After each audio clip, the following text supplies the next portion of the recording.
Assalamualaikum warahmatullahi wabarakatuh. Saya Devani Cantika Pina dari kelas 8A. Pada kesempatan kali ini saya akan mewawancarai di Sanggar Tari Beauty Studio. Untuk narasumber kali ini bisa tahu ibu siapa? Biasanya dipanggilnya Bunda Ria. Oh, Bunda Ria ya. Oke, boleh kita mulai ya wawancara kali ini. Oke, pertanyaan pertama ya Bu. Bisa Ibu ceritakan awal mula berdirinya Sanggar Tari Beauty Studio dan siapa yang menggagasnya? Sanggar Tari Beauty Studio itu berdiri tahun 2009.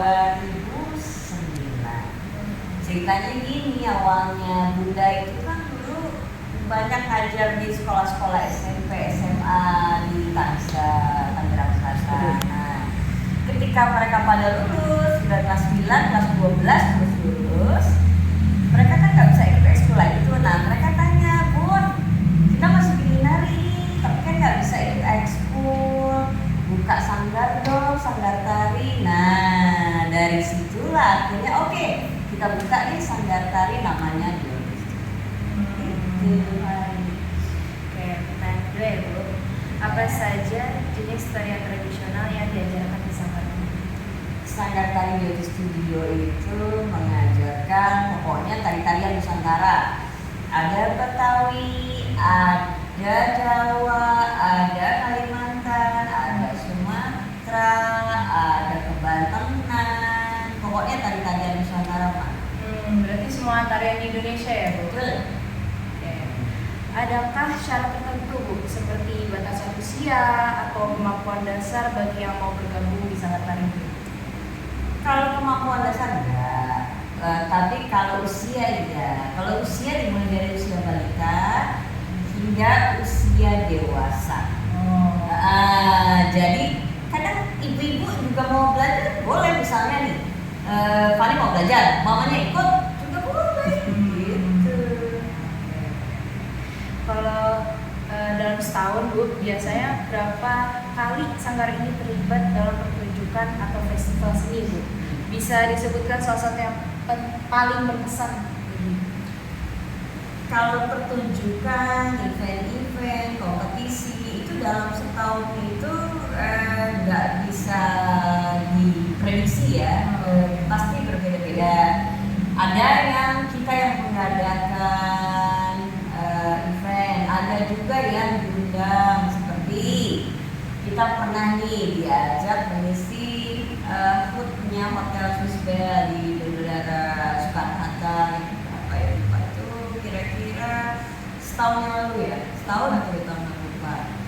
Terus pernah isi parade budaya dalam rangka HUT Banten ke-22 kalau nggak salah ya, di Bandara Soekarno. Terus ada isi nari-nari di Tangerang Fashion Week di teras kota. Terus ada beberapa lomba-lomba tari yang diselenggarakan ya banyak. Ada yang penyelenggaranya Sanggar, ada yang penyelenggaranya perebutan Piala Gubernur DKI Jakarta. Ya salah satunya itu. Oke. Nah, bagaimana respon atau testimoni dari para murid dan orang tua selama mengikuti kegiatan di Sanggar Tari?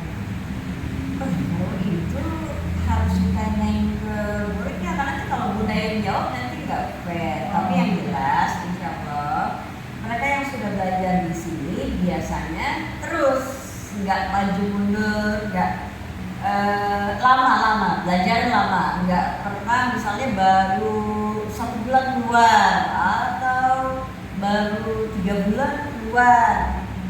Insya Allah nggak pernah itu. Jadi tapi kalau untuk testimoni harus ditanyain sama muridnya atau orang tuanya gitu kan. Nah, pertanyaan terakhir ya Bu, apa visi Beauty Studio dalam pengembangan seni tari tradisional ke depannya? Iya, tentunya sama seperti sanggar-sanggar lain. Kita ingin dengan adanya era globalisasi, dengan ada masuknya peradaban budaya asing, tentu kita tidak bisa menghindari juga, paling tidak, tapi jangan sampai melupakan budaya sendiri. Jadi kita terus menggaungkan bahwa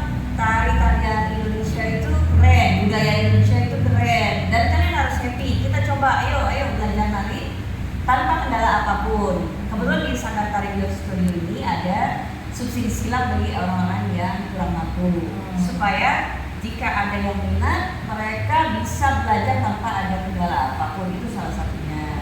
Pokoknya terus menggaungkan sehingga mereka semua masyarakat Indonesia mengerti bahwa setiap daerah itu punya ciri dan kekhasannya masing-masing yang asik kita pelajari.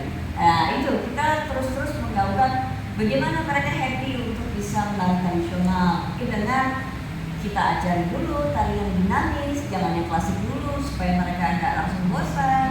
Gitu, seperti itu Pak. Jadi kita turut berperan di dalam melestarikan budaya Indonesia. Demikian hasil wawancara kali ini. Terima kasih banyak